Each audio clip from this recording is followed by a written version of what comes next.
Hey, who we ambushing? Bad guys. Last week, Brutal Legend rocked our world.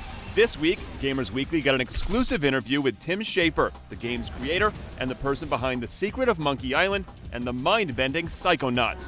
Here's the man himself. This is Tim Schafer. I'm the president of Double Fine Productions in San Francisco, the makers of Brutal Legend, the awesome heavy metal game starring Jack Black. Yeah! Brutal Legend is an action game where you battle through a heavy metal world. You play the part of Eddie Riggs, the greatest roadie in the world, who's pulled back in time, and he finds that demons have enslaved humanity, and he has to use his powers and skills as a roadie to put together an army of humans to fight for the liberation of humanity. Fire up the stage!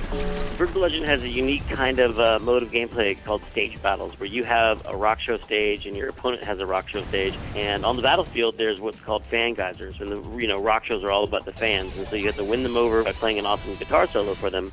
Then they'll fly back to your home base and add more energy to your show, which allows you to produce more warriors until you build up a big enough army that you can rush your opponent's stage and burn it to the ground.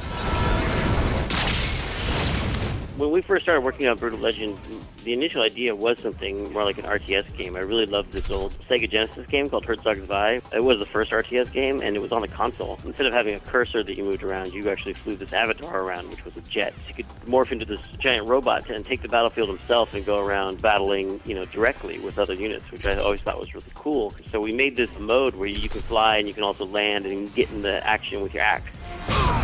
It really became something that wasn't an RTS game, strictly speaking, anymore. It was something new and I think unique and really fun to play. Lights shining, find it! When you're playing, the most important thing is to stay on the ground with your troops as much as possible. And you can fly in the game, but it's tempting to stay up there because you're safe up there and you can get a bird's eye view of the battlefield. But it's really just for spying on your enemy troops and then flying back and making sure that you're on the ground to protect your troops. If you're there, you can do what's called a double team attack, which means you grab another unit and you team up together to do some special move that only you can do together. It's really kind of the secret of the game, and it keeps you in the action instead of looking at it as a purely strategic point of view. I'm online, both on Xbox Live and PlayStation Network, almost every night playing the game. It's fun to play with actual fans. My gamer tag is Tim of Legend, and you also get an achievement if you play with me, so that's a good incentive. This is what it's all about, guys, the fans. We have a great cast in Brutal Legend of my idols from the world of rock. Ozzy Osbourne, which is crazy. That's the first record I ever bought, was Diary of a Madman. They could tell that this was not a parody of metal, but a tribute to my favorite music. The rock star's job is just to deliver the audience to the promised land of rock.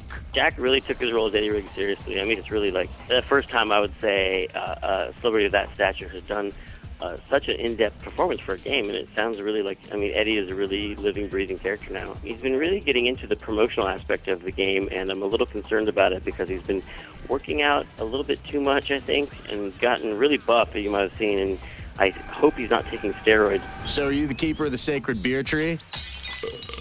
Dream job. I've always been a fan of funny games, and in video games I think there's a desire to appeal to that age when you're trying to act as tough as possible as a teenager, and I'm one to talk. I just made a game about a big muscly guy carrying a broadaxe around, but I think, there used to be a lot more happy games that really, explored, just the joyful innocence of wearing red shoes. They can't do that anymore. Because I think games have a lot more voices inside that need to come out. Things like indie games are coming out now in a way that they never did, and they're getting on platforms, like the Xbox and PlayStation Network that you wouldn't have seen before, and so there's just a lot of different ways for people to have a direct relationship with the player. I do think, when it gets down to what is art, to me it's just about a connection between two people, the person making it and the person experiencing it, and if you make this really deep emotional connection with them, that to me I guess is getting to what the essence of it is, and the question is, can video games do that? And of course they can. They can totally reach out to people in a different way than any art form has before. So it sounds really pretentious to talk about. I guess it's kind of embarrassing because you don't want to be caught, thinking that your game is high art. I love games and I play them all the time, and every time I play one, it makes me think about new things that you could do in gaming. It's time to sound the battle cry. Hey! We'll say it again. Brutal Legend is the funniest, most creative game we've played this year. Check out our full review at foxnews.com/gamersweekly and iTunes. Rock on.